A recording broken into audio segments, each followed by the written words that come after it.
Hello everyone, welcome to mini blog with Tanushree. আজকে আমার দিনটা শুরু হয়েছিল অফিস দিয়ে ঠিকই। অফিসের কাজকর্ম করে সন্ধ্যাবেলা আমরা গেছিলাম বন্ধুদের সাথে দেখা করতে। আর বাড়িতে আমরা এই দিক থেকে সেই দিক যাওয়ার জন্য টোটোতে করেই যেতাম।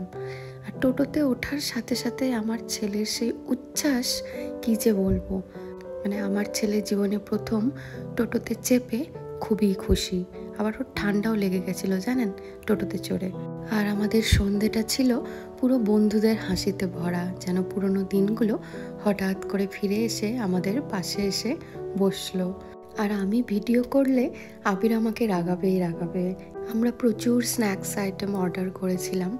আমি একটুখানি খেয়েছিলাম একটুখানি স্যুপ।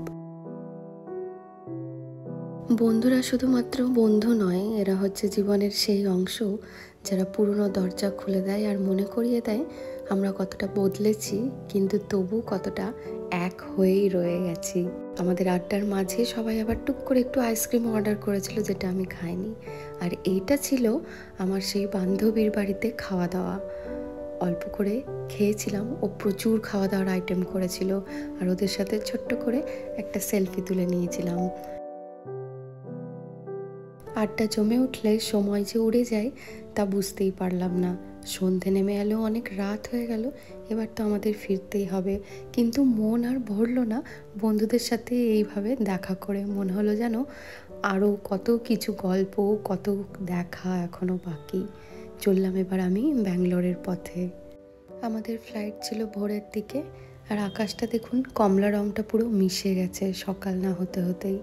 বাড়ি পৌঁছে গিয়ে আমরা সবাই খুব সুন্দর একটা ঘুম দিয়ে রাত্রি হয়ে গেল জানেন। বাজারে যেতে যেতে প্রথমে তো একটু ফুল কিনে নিলাম, ফুলের দোকান প্রায় বন্ধই হয়ে যাচ্ছিল। তারপরে গেলাম, খাবার দাবার তো খেতে হবে, সেই জন্যে সবজিপাতি কিনতে, ফল কিনতে। আর আমি এবার অনেক দিন পর সুপার মার্কেটগুলোতে পেলাম ইম্পোর্টেড চেরি। আর সেটা আমারও চোখ এড়ায়নি, আর আমার ছেলেরও চোখ এড়িয়ে যায়নি। শুরু হয়ে গেল সেই রোজগারের জীবনযাপন ব্যাঙ্গালোরে। দিনগুলো খুব ভালো কেটেছিল। বাড়ির সবার সাথে দেখা করা, বন্ধুদের সাথে দেখা করা, সমস্ত স্মৃতি নিয়ে আজ আমি চলে এলাম এখানটায়।